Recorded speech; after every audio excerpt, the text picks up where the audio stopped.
Bismillahirrahmanirrahim. Assalamualaikum warahmatullahi wabarakatuh. Alhamdulillah alladzi ahyana ba'da ma amatna wa ilaihi nusyur. Asyhadu an la ilaha illallah la syarika la wa asyhadu anna Muhammadan abduhu wa rasuluh. Allahumma shalli ala nabiyyina Muhammad wa ala alihi wa sahbihi wa man tabi'ahum bi ihsan ila yaumil qiyamah. Amma ba'd. Alhamdulillah Bapak Ibu masih kepanasan apa kedinginan? Panasannya. Nggak tahu berapa derajat hari ini. Saya kemarin guyonan sama istri. Sejak saya masuk Malang kayaknya tahun ini puncak dingin bagi saya. Atau kok dingin sekali, Pak. Ini kan asli Malang semua ya. Ya, jadi biasa. Yang pendatang ini luar biasa. Saya sampai double 5 saya. Mudah-mudahan dingin ini tidak menghalangi kita untuk beribadah. Alhamdulillah setiap langkah kita nanti harapan kita dicatat oleh Allah Subhanahu wa taala. Alhamdulillah kita juga bersyukur masih hidup dari sekian banyak yang meninggal hari ini. Masih sehat dari sekian banyak yang sakit hari ini. Masih ke masjid dari sekian banyak yang selimutan hari ini. Intinya mudah-mudahan sholat subuh kita tadi sebagai wujud syukur kita kepada Allah Subhanahu wa taala. Salawat dan salam semoga tercurah kepada teladan kita Rasulullah Muhammad bin Abdullah. Kita terus mengingatkan agar memperbanyak salawat, semangat dalam mempelajari dan mengikuti sunnah-sunnah Rasulullah SAW. Mudah-mudahan dimudahkan kita oleh Allah dan itu menjadi sarana kita berkumpul dengan Rasulullah di surga Allah Subhanahu wa taala. Bapak Ibu mau lihat wajah Nabi? Mau apa enggak? Mau. Bukan memang kayaknya masih pada ngantuk nih. Sudah bangun semua, Bu. Harusnya kalau dingin-dingin gini ke masjid bawa selimut gitu ya. Selimutan sekalian. Ibu-ibu mau ketemu wajah Nabi? Mau lihat wajah Nabi, Bu? Mau. Bapak-bapak? Mau, alhamdulillah. Bersyukurlah Nabi Muhammad SAW tidak mengizinkan beliau digambar. Tidak mengizinkan beliau diserupakan patung. Seandainya Nabi kita ada gambarnya, ada sketsanya, maka kira-kira gimana, Pak? Sekarang kan di zaman AI ya. AI ini sekarang semua gambar bisa dihidupkan. Patung bisa dihidupkan. Benda-benda mati itu bisa dihidupkan lewat AI.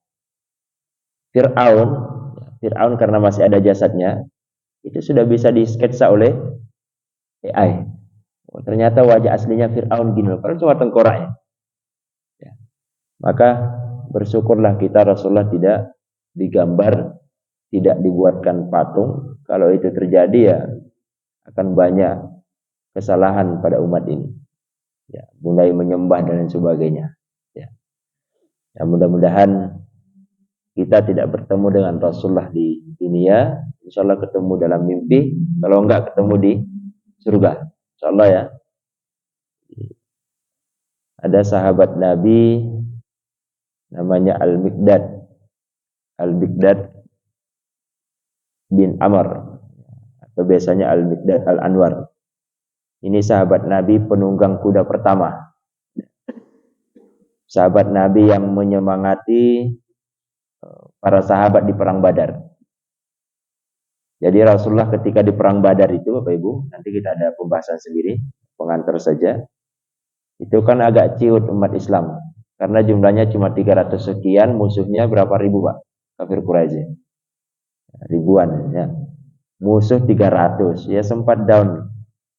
Lalu Miqdad mengatakan, ya Rasulullah, majulah engkau bersama Allah, maka kami akan berada di depanmu, di belakangmu, di kanan dan kirimu. Tidak seperti Bani Israel. Bani Israel apa, Pak, kalimatnya? Jadi Bani Israel itu ketika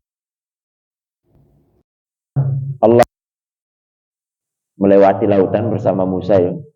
Sudah melewati lautan, kata Allah di surah Al-Maidah kalau nggak salah ya, 21 sampai 26. Kata Allah, masuklah ke dalam yang suci. Kata umat Nabi Musa, enggak, kami enggak mau masuk ke Palestina.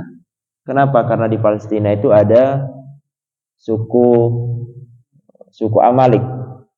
Dalam bahasa Al-Quran disebut Jabbarin. Di dalam ada Jabbarin yang tinggi, besar, sangar, beringas. Kami enggak berani masuk. Maka kata Bani Israel, fadhhab anta wa rabbuka faqatila.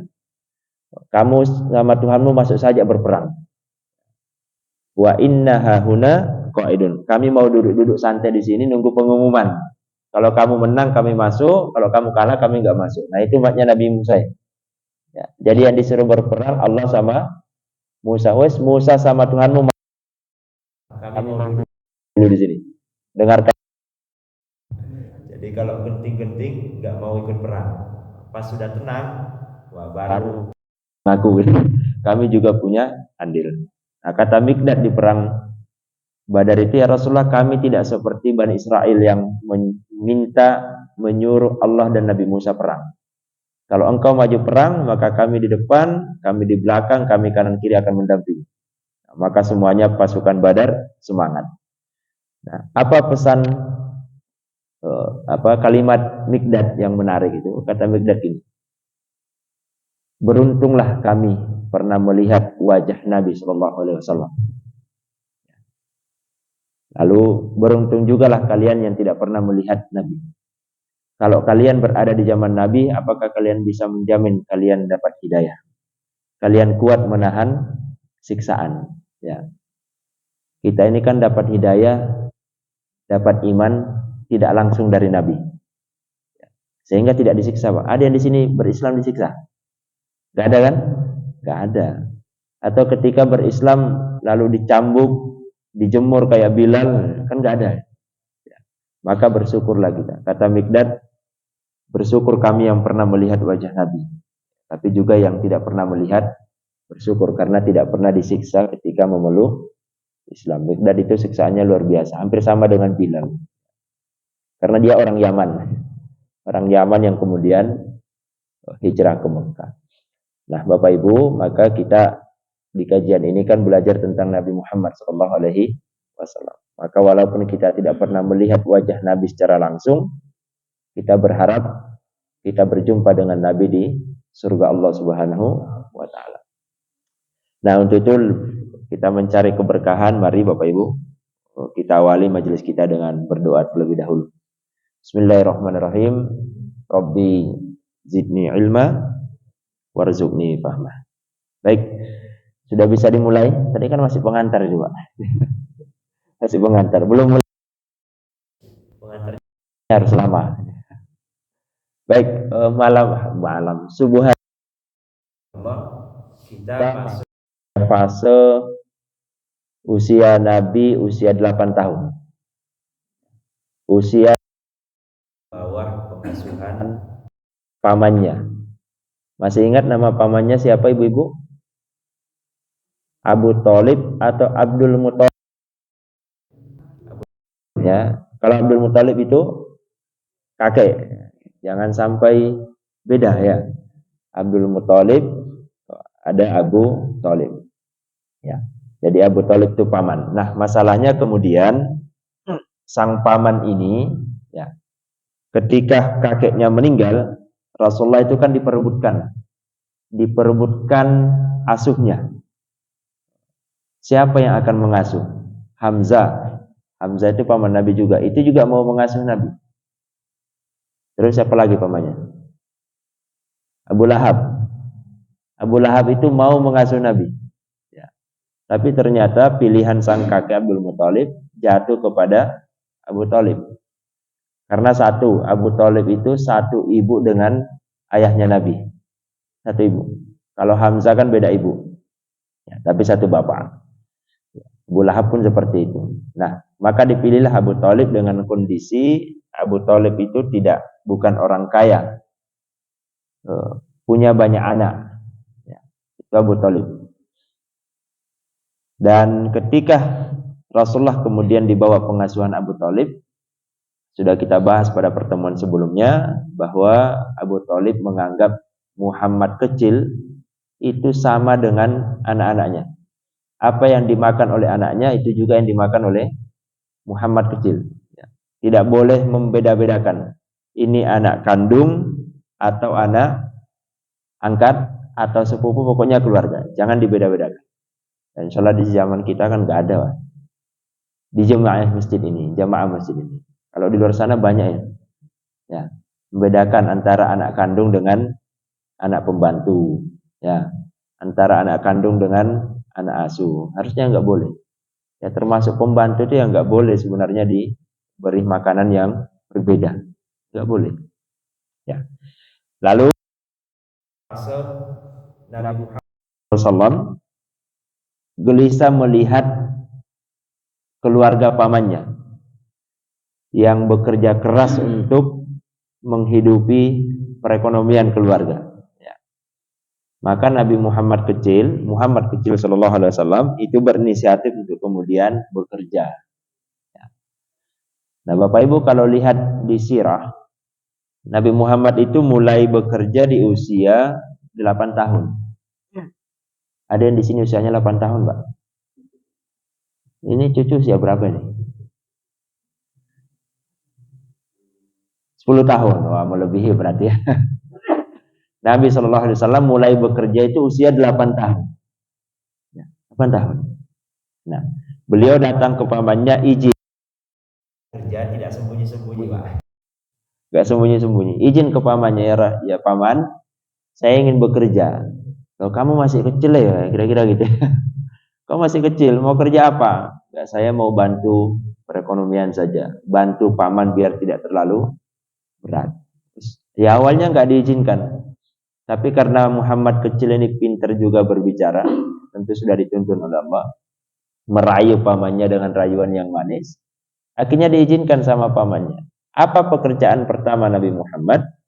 Yang gembala domba, mengembala kambing. Bahkan Rasulullah dalam hadisnya itu pernah mengatakan, Allah tidak mengutus seorang rasul pun, ya, tidak mengutus seorang rasul pun kalau dia tidak pernah mengembala kambing atau domba. Sahabat bertanya, hatta anta ya Rasul? Termasuk kamu? Iya, termasuk saya. Saya dulu mengembala kambing penduduk Mekah. Nah, itu usia 8 tahun, Pak. Kira-kira anak kita usia 8 tahun ngapain, Pak? Main. Kalau oke. Apalagi yang anaknya sudah megang HP sendiri, sudah punya HP sendiri, wah full game. Di tempat saya ini, saya nggak berani mengatakan rumah saya ya. Karena saya tempatnya di rumahnya masjid, Pak. Jadi masjid kami itu ada dua rumah wakaf. Satunya saya pakai, satunya kita korban untuk rumah Quran. Nah, di tempat saya itu setiap maghrib sampai isya nongkrong anak-anak usia 8 tahun, 10 tahun, ya anak SD. Ada yang kelas 1 SD, kelas 2, kelas 3 nongkrong di rumah itu. Jadi saya nggak pernah tutup rumah kalau habis maghrib nongkrong. Ngapain? Ya main game di rumah. Kalau nggak main game antara maghrib game ngobrol, tapi kalau sore biasanya main ikan di rumah. Jadi ikannya teman-teman anak saya itu dikumpulkan di rumah, Pak. Wah, ada cupang, ada ini semua macam-macam. Cek mati. Mati. Nah, kedengaran ya? Baterainya habis. Nah, ada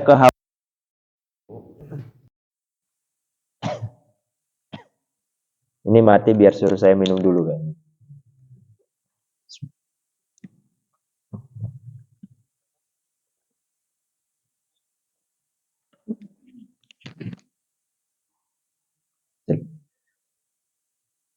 Saya masih mengizinkan karena saya bisa pantau, ya. Dan alhamdulillah teman-teman anak saya semuanya anak masjid. Jadi kalau sudah azan ke masjid langsung. Jadi kalau sore sudah main layangan atau main ikan. Nah, tapi ada sesuatu yang perlu kita khawatirkan Bapak Ibu tentang anak kita yang banyak berinteraksi dengan game.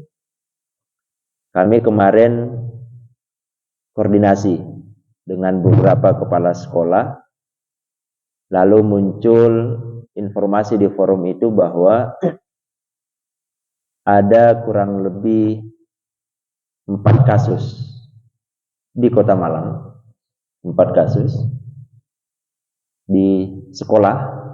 Ya, saya tidak menyebutkan negeri atau swasta, jenjangnya juga tidak saya sebutkan SD atau SMP atau SMA. Di sekolah yang itu terjadi, mohon maaf, pelecehan seksual.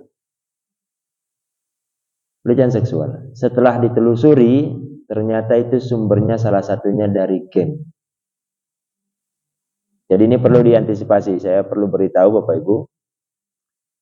Ternyata menurut penelitian kemudian, karena diteliti, karena kasus itu kalau sudah 30 menit anak main game, 30 menit, itu sudah akan masuk beberapa video yang mengarahkan otaknya untuk hal-hal seperti itu. Sudah 31, 32 main game terus, itu game sudah akan memasukkan pemeran-pemeran yang mengarahkan otaknya pada hal-hal seperti itu. Jadi kalau bisa main game anak cucu kita, jangan melebihi 30 menit. Ya.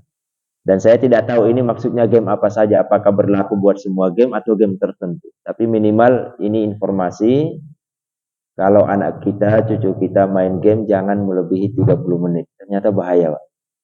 Ya, bahaya. Ya. Dan ini berlaku bagi semua.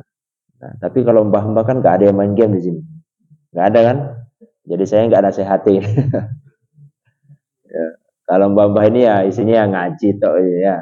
Buka Quran tapi buka HP isinya Quran kalau mbah-mbah ini. Nggak mungkin buka game. Mau diajari cucunya saya yakin nggak akan mau juga.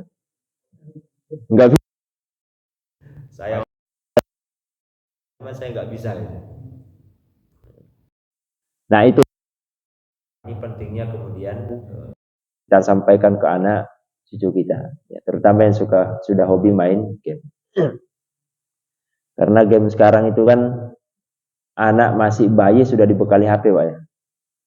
Masih bayi nonton, belum bisa sudah nonton HP anak kita sekarang. Luar biasa kan ya. Baik. Itu intermezzo. Kita kembali. Nah, Rasulullah 8 tahun itu mulai bekerja sebagai pengembala. Nah, apa yang bisa kita terapkan di anak-anak kita sekarang? Usia 8 tahun buat anak-anak kita kan belum mungkin kerja. Ya. Maka Bapak Ibu, orientasi di anak cucu di usia kecil kerja, jangan ajari anak kerja untuk cari uang. Ya. Jangan ajari kerja nyari uang, tapi ajari bekerja untuk melatih tanggung jawab, melatih disiplin. Maka pekerjaan sekarang ini satu ajari pekerjaan rumah, minimal bisa membersihkan apa Bu? Kasurnya sendiri. Kalau ajari gimana caranya bisa bersihkan kamarnya sendiri. Ajari untuk menunjang kehidupannya. Apa saja bersih-bersih di rumah. Ajari anak kita nyapu. Ya.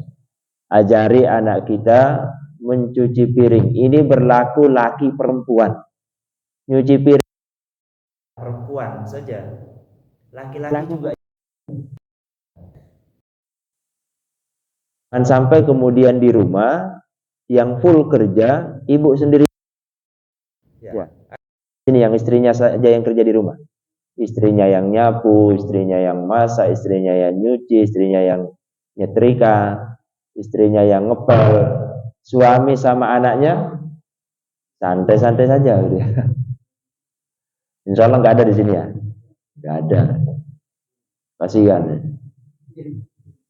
kasihan. Di sini. Ya. Jadi kemudian kita mengesankan, ada kesan kemudian istri atau ibu kita itu seperti pembantu di rumah. Karena semua dikerjakan sendiri. Kerjakan sendiri. Coba kecil-kecil ini dilatih lampu rumah. Dilatih saja. Kalau perlu hari ini yang kalau anaknya 2 ya berarti hari ini hanya sore hari berikutnya adik, hari berikutnya ibu, hari berikutnya bapak. Kalau perlu dijadwal. Ini kita sedang melatih tanggung jawab.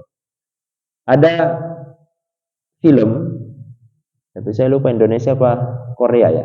Hafal ibu-ibu lebih hafal kan Korea. Film itu mengisahkan pasangan yang sudah nikah, Pak. Sudah nikah, sudah punya anak, tapi sang laki-laki itu nggak mau nyari kerja. Bukan tidak mau kerja, tidak mau nyari kerja dan tidak mau kerja. Setiap hari kerjanya cuma main game. Sampai istrinya kemudian stres. Ini suami saya mau saya apakan? Tengkar, Pak. Ya, tengkar. Mas, kamu itu sudah suami, punya tanggung jawab. Kamu itu punya anak. Nggak punya pikiran tak nyari pekerjaan. Apa jawaban suaminya? Nah, kan kemarin sudah dikirim bapak 10 juta. Jadi sang suami ini mengandalkan kiriman dari orang tua. Orang tuanya setiap bulan transfer 10 juta. Ini kan karena dimanja kecil semua permintaan anak diberikan. Diberikan mulai kecil. Minta apapun anaknya diberikan. Ya. Tidak pernah ngerem. Akhirnya sampai besar, Pak. Nggak pernah mau kerja tidak mau. Kenapa? Karena sudah dapat kiriman dari orang tua. Padahal dia sudah punya istri, punya anak. Sampai difilmkan, Pak. Peristiwa. Nah, ini efeknya dari mana? Pengaruhnya dari mana? Tentu dari pola asuh sejak kecil. Nggak pernah dilatih anak kita untuk mandiri. Ya. Apakah anak itu akan selalu bersama kita? Kan tidak, Pak. Enggak. Kita bersama anak itu berapa tahun, Pak? Berapa tahun kita sama anak? 20 tahun? Ada 20 tahun? 30 tahun? Kalau saya sering nyampaikan gini, Pak. Kita sama anak itu cuma sampai usia anak SD. Kalau sudah SMP itu sudah bersama temannya. Ya. Jadi kalau anak kita usia 0 sampai SD tidak bisa diambil hatinya, tidak bisa diarahkan, maka yakinlah SMP tidak akan bisa diarahkan lagi. Sekarang pun SD kayaknya turun ya. Paling sekarang usia 4, kelas 3, 4 mungkin masih bisa diarahkan. Kelas 5 ke atas itu sudah susah, Pak. Sudah bersama temannya. Apalagi kalau sudah kuliah. Lalu kemudian nikah. Oh, sudah tambah nggak bisa dihubungi. Ya. Jadi kalau fase masa kecil itu Bapak Ibu tidak berhasil mengarahkan anaknya, ya, tidak berhasil mengambil hati anaknya, ya, maka sepanjang perjalanannya itu akan ada kerentangan antara orang tua dengan anak. Nah, itu bahaya. Maka momen ini kita belajar. Nabi saja usia 8 tahun itu sudah belajar mandiri. Sudah belajar mandiri. Maka perjalanan hidup Nabi, kalau Nabi punya baju sobek ya dijahit sendiri. Punya sendal yang copot ya dijahit sendiri. Itu Nabi. Bapak-bapak kalau bajunya sobek di penjahit apa dijahitkan istri? Apa dijahit sendiri, Pak? Jahit sendiri. Keren yang di belakang itu jahit sendiri. Wah, ada lagi. Daripada dipakai sobek dibuang saja. Ya Nabi jahit sendiri, Pak. Karena sejak kecil sudah mandiri. Maka itu yang pertama. Ibu, bapak, mbak, usia kecil, ajari anak kita nyapu di rumah. Ya. Ajari anak kita nyuci piring di rumah. Saya itu bapak ibu di rumah, karena ada 4 orang di rumah, saya, istri, anak 2. Makan wajib nyuci piring sendiri. Ya, harus nyuci sendiri. Gak boleh dicucikan ibu, gak boleh dicucikan ayah. Kecuali dalam kondisi tertentu yang terburu-buru ya baru. Tapi kalau nggak terburu-buru santai, semua wajib nyuci tempat makan sendiri. Piring makan harus dicuci. Anak saya perempuan sama laki, semuanya. Ini berlaku bagi semua. Tidak ada perbedaan kalau laki-laki Bukan tugasnya laki nyuci piring, kata siapa? Ya, laki perempuan sama saja. Ya, kita melatih disiplin, melatih tanggung jawab. Ya. Tapi itu Bapak Ibu, melatih anak bekerja itu jangan mengajari anak bekerja untuk nyari uang. Itu yang penting. Ya. Kenapa? Kalau mengajari anak bekerja untuk nyari uang, maka orientasinya saya kerja pasti dapat uang. Kalau saya, maka hasilnya apa? Hasilnya kecewa. Pak. Kalau anak sudah kecewa kerja, enggak. Jadi kalau dia untuk nyari uang itu pasti hasilnya menderita. Kenapa? Karena hitung-hitungan terus. Nanti kalau saya kerja ini penghasilannya sekian. Pas kerja tidak sesuai, kecewa jadinya. Kecewa. Maka kita ngajari anak bekerja itu untuk satu tanggung jawab, kemandirian, kedisiplinan. Ya. Sehingga ketika kita tua, kita tidak khawatir dengan anak kita. Anak kita kalau sudah hobi kerja, tidak peduli masukan, yang penting ada pemasukan dan pemasukannya berkah, itu yang kita cari bersama. Maka insya Allah di masa tua kita ya tenang hidupnya, Pak. Tenang hidup. Apalagi anak-anak zaman sekarang nih, Allah, anak-anak generasi rebahan. Ya, kalau sudah megang HP itu generasinya generasi rebahan. Ya main HP pun. Ya, jadi harus dibatasi Bapak Ibu. Nah, itu poin yang pertama. Di usia karena kita masih ada di dunia modern ya, tentu yang diajari masih hal-hal yang berhubungan dengan rumah. Ya, nggak usah yang lain. Nggak usah ngajari anak berbisnis dulu, nggak usah. Ya, belum waktunya. Ya, minimal diajari yang di rumah. Nah, kamu punya tanggung jawab di rumah ya. Apa tanggung jawabnya? Bersihkan kamarnya sendiri. Ya, mau bangun tidur langsung dirapikan tempat tidurnya. Besok masuk sekolah, malamnya sudah harus siap bukunya. Bukunya semua sudah berada di dalam tas. Ada penghapus, ada pensil, semuanya sudah siap malam hari. Bukan ibunya yang nyiapkan pagi-pagi.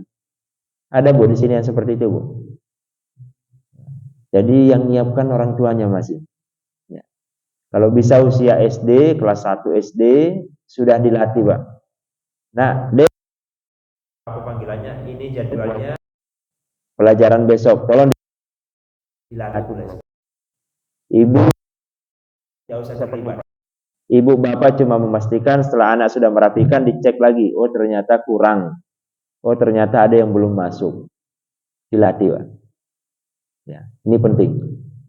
Ya, termasuk pakaian. Anak saya itu kalau urusan seragam ya nyetrika sendiri Pak. Nyetrika sendiri.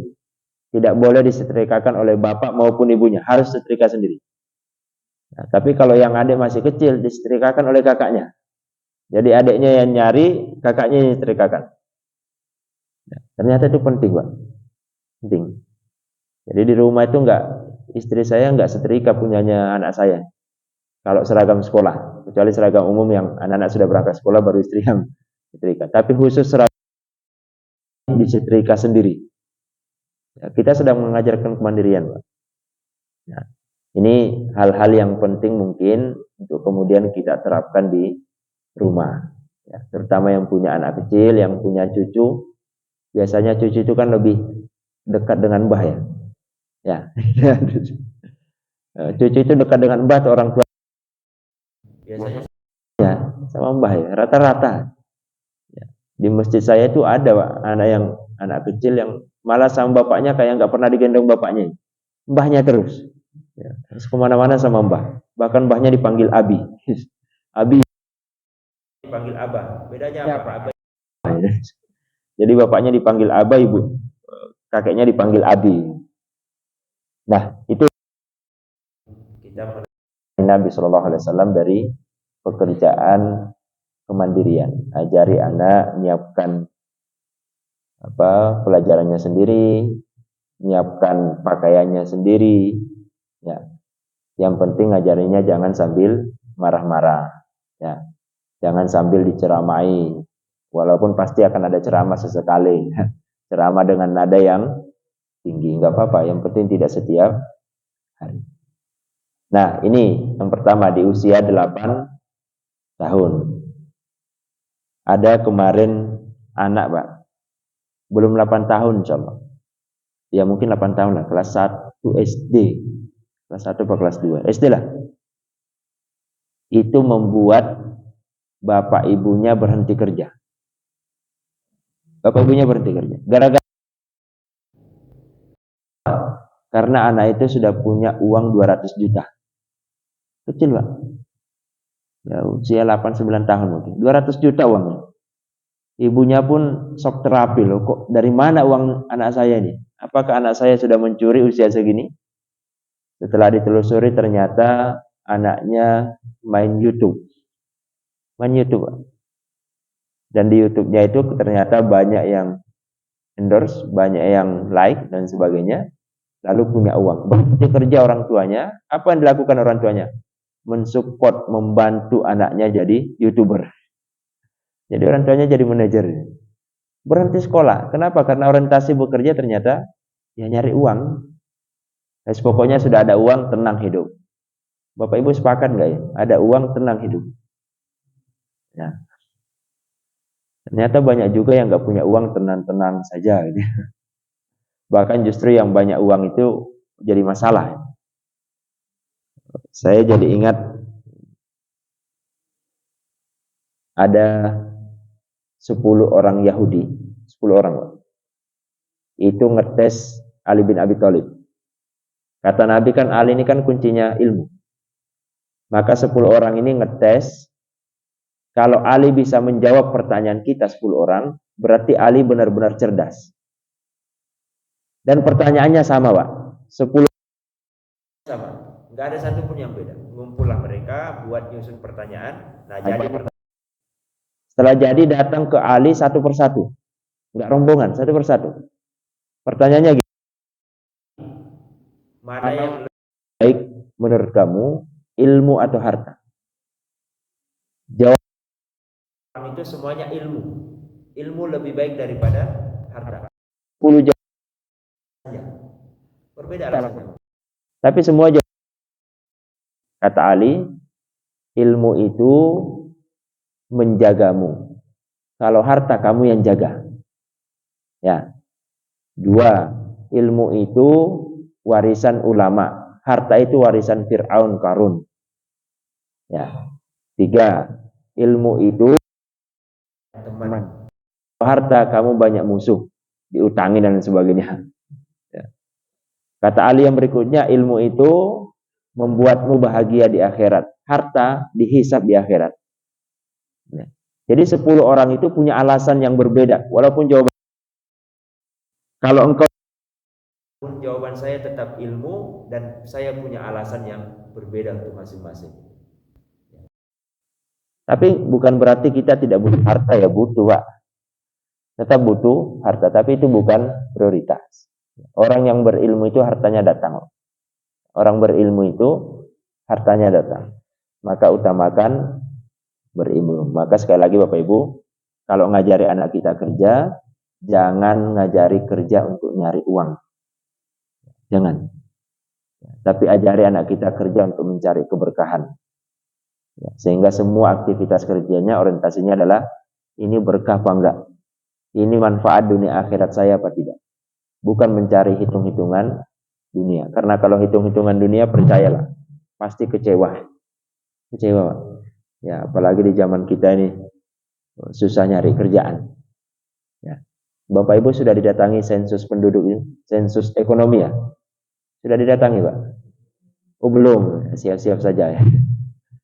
Saya didatangi, saya goda mbaknya yang datangi. Karena Bapak punya rekening, punya. Mau saya kasih ya Mbak, kira-kira berani diisi berapa rekening saya? Saya tunggu pemerintah isi rekening saya. Enggak, Pak. Ya pikiran saya mau diisi. Ngapain pula rakyatnya disensus lalu pajaknya dinaikkan kan gitu. Jadi itu poinnya. Usia 8 tahun. Lalu usia 12 tahun Nabi sudah tidak mengembala kambing lagi. Nabi profesi. Jadi 8 tahun sudah mulai ngawali kerja, lalu 8 tahun pekerjaannya berganti. tidak ngembala lagi, ya, tapi berubah menjadi pedagang. Ya, jadi Nabi Muhammad itu 12 tahun sudah berbisnis, Pak. Sudah punya bisnis 12 tahun. Nah, kalau kita kan belum kepikiran bisnis. Saya punya murid di SMP itu, saya panggil karena dia tidak disangoni sama orang tua. Enggak. Terus kamu dapat uang dari mana? Ya saya jualan, Mbak. Lo jualan apa, Leh? Jualan online. Jualan online. Caranya orang saya jual lagi jualan online. Untung berapa? Enggak untung sama sekali. Loh kok bisa? Ya kalau saya beli 30.000 ya saya jual 30.000. Wah, berarti enggak ngerti bisnis anak ini. Tapi dia berbisnis. Lalu saya ini ambillah untung ya 500 rupiah, 1.000, 2.000. Ya jangan kamu jual sesuai harga belinya yang enggak dapat apa-apa gitu. Ya. Mulai belajar. Kelas 9 sekarang. Kalau kelas 9 itu usianya berapa, Pak? Hah? Ya dihitung sendiri lah ini. Ya kurang lebih 15-an ya. Kurang lebih 15. Ya 15 tahun. Ada juga tapi SMP sudah ketemu. Itu mulai SD ke sekolah mesti bawa gorengan, Pak. Dijual. Sampai sekarang jadi penjual kopi malam hari. Jadi kalau malam itu siang malam dia buka warung kopi sama temannya, berdua sama temannya. Untuk warung kopinya ya dirampal itu. Kalau malam, sekarang nggak dirampal lagi. Pokoknya ada peluang di wilayah mana pindah tempat. Untuk jualan kopi berdua. Oh, masih SMP. Saya ketemu di potongan rambut loh. Sekarang gimana? Masih jualan? Enggak jualan pisang lagi, Pak. Sekarang jualan kopi sama teman. Itu penting, Pak. Ya. Ngajari anak berbisnis, tapi jangan bisnis yang kemudian justru merugikan masa depan anak. Ya. Nah, itu. Jadi Nabi Muhammad itu Bapak Ibu usia 12 tahun sudah berbisnis. Nah, bagaimana dengan anak-anak kita? Ya 12 tahun ya fokus kita ya sekolah. Ya. Banyak orang tua yang maksa anaknya sekolah sampai dileskan, ya, sampai malam pun belajar full, tapi kemudian kemandiriannya tidak ada. Nah itu yang masalah. Tanggung jawabnya tidak ada. Kan sempat heboh di Indonesia, Pak. Ada seorang dokter sampai S3 ya. Dokter. Kayaknya bukan di Indonesia, Pak. Tapi dia nggak mandiri sama sekali. Tidak ada satupun perusahaan yang mau menerima dia. Kenapa nggak mandiri? Walaupun dia S3. S3. Tapi nggak bisa apa-apa. Makan ya diambilkan piring. Semuanya harus serba tinggal dinikmati. Padahal S3, Pak. Ya, ilmunya kalau S3 itu ilmunya gimana, Pak? Ya tentu wawasannya luas sekali, tapi nggak mandiri. Ya, apalah gunanya kita punya ilmu kalau kemudian tidak mandiri? Ya sama di sini, kita setiap pengajian ngobrol, minum kopi. Tapi ini kalau pembuat kopi nggak hadir, nggak ada yang minum kopi. Lagi mojok di sana. Ya itu kan tentu belajar. Ya. Ajari. Maka ilmu ngopinya diajari, Pak, ke yang lainnya. Nah ini jadi kalau saja usia kecil sudah mulai mandiri, kita yang punya anak, yang punya cucu, ajari juga biar bisa mandiri. Minimal diajari yang ada di rumah. Ya, gak usah ngajari keluar dulu, yang di rumah saja. Ya, ngajari anak nyuci pakaian sendiri, ngajari nyuci piringnya sendiri, ngajari rapikan bersihkan kamarnya sendiri, ngajarin nyiapkan perlengkapan sekolahnya sendiri. Kalau itu berhasil Bapak Ibu, insya Allah anak kita tumbuh jadi anak mandiri. Ya. Kalau perlu diiming-iming tidak apa-apa. Tidak apa-apa, Pak. Kalau kamu berhasil bersihkan kamar, nanti dapat hadiah. Yang penting nggak keseringan. Ya. Anak saya yang putri itu kan SMP, Pak. Kalau dia berangkat sekolah nggak sempat bersihkan kamar, itu kamar difoto sama istri, sama ibunya, lalu di-share di grup. Karena punya grup saya istri sama anak. Di-share di grup, Kak, hari ini kamarnya tidak bersih. Besok tidak disangoni sekolah. Selesai. Jadi besok tidak ada sangu buat sekolah karena kamarnya tidak bersih. Anak saya punya HP, Pak. Tapi kalau nggak ke masjid sholat subuh, HP-nya disita seharian full. Walaupun digunakan untuk sekolah, pokoknya nggak ke masjid, maka HP itu disita. Ini berlaku buat yang besar maupun yang kecil. Perlu Pak sanksi. Jadi anak saya memang saya bekal HP, HP itu ada batasnya. Main HP cuma sekian jam, kalau tidak sholat, HP-nya disita. Itu jadi sarana kemudian untuk memperkuat ikatan antara kita dengan anak. Melatih disiplin itu sekarang nggak gampang, nggak gampang. Ya termasuk anak saya kalau main game, kalau melebihi jam ya disita HP-nya. Main gamenya berapa jam? Sekian ya. Kalau lebih sudah HP-nya diamankan. Selesai. Nah ini tentu Bapak Ibu, masing-masing kita punya cara yang berbeda. Belum tentu sama. Antara si A, si B, si C mesti berbeda. Tapi minimal kita belajar bahwa anak kita harus diajari mandiri sejak kecil. Itu yang penting. Caranya terserah Bapak Ibu. Ya, berbeda-beda. Nggak mungkin harus saya paksakan harus sama dengan saya, belum tentu. Belum tentu. Karena anak saya, maka silahkan dicari. Tapi konsultasi pun nggak apa-apa, Ustaz, anak saya seperti ini. Atau konsultasi ke manapun. Anak saya seperti ini. Kira-kira saya masuknya dari mana? Nah itu boleh. Dan silakan berbagi pengalaman Bapak Ibu.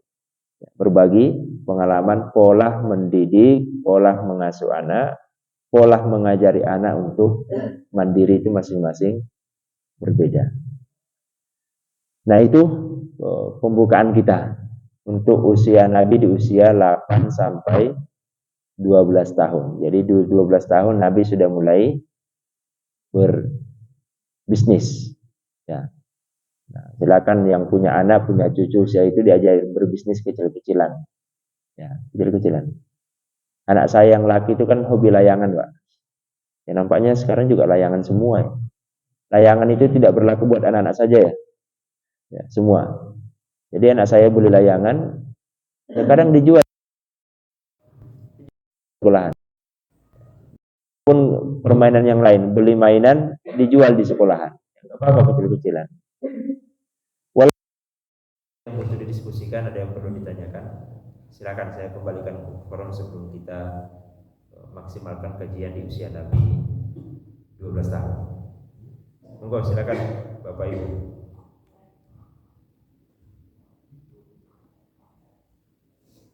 Gak ada ya? Alhamdulillah. Nanti kan sudah akan berjuang semua. Masalahnya saya nggak punya anak usia gitu, Ustaz. Itu masalahnya. Saya punyanya cucu gitu ya. Jadi itu disampaikan ke anaknya, ke cucunya, ke siapapun keluarga kita yang kecil, dilatihlah mandiri. Ya. Harapan kita nanti kita sudah tua atau kita meninggal, anak kita tidak ketergantungan kepada manusia, ya. Tapi tergantungnya pada mencari keberkahan Allah Subhanahu wa Ta'ala. Saya harus komitmen semua aktivitas saya berada dalam keberkahan, tidak tergantung pada manusia. Ya. Jangan sampai anak kita tidak bisa masak, tidak bisa nyuci baju, ya. Tidak bisa membersihkan rumah sendiri. Karena ada penyakit, Pak. Saya lupa namanya penyakit. Mungkin Bapak Ibu tahu penyakit yang tidak bisa bersih-bersih. Apa Pak namanya?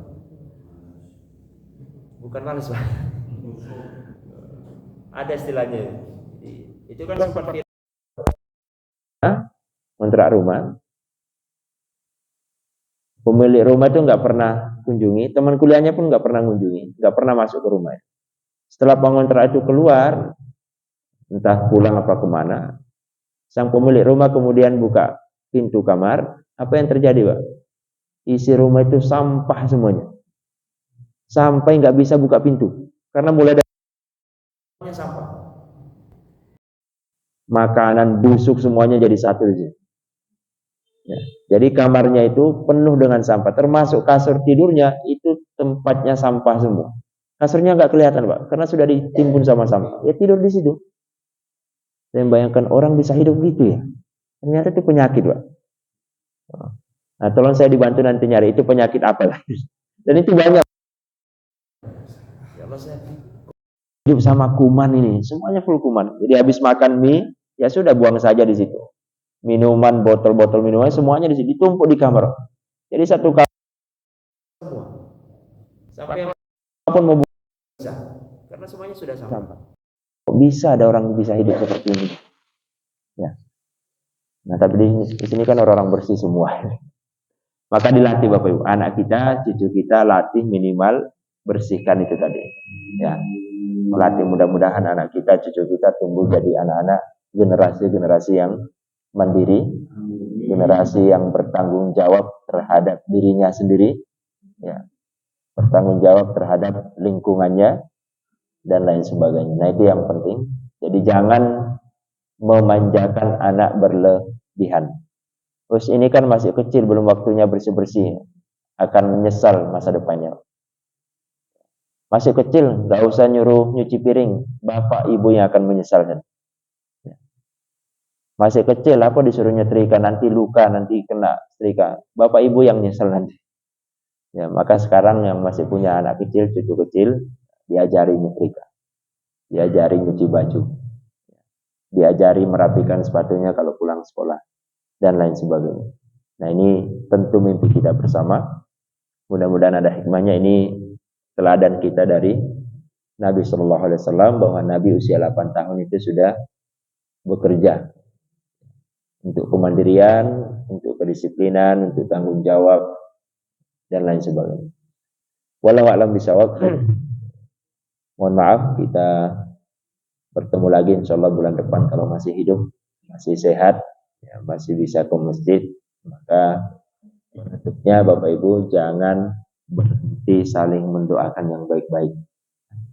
Didoakan jamaah kita sehat semuanya, didoakan kalau ada yang meninggal didoakan husnul khotimah. Ada yang sudah siap meninggal?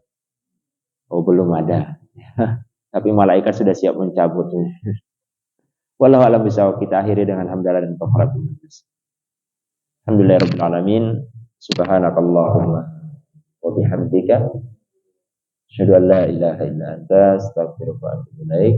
Maaf. Assalamualaikum warahmatullahi wabarakatuh.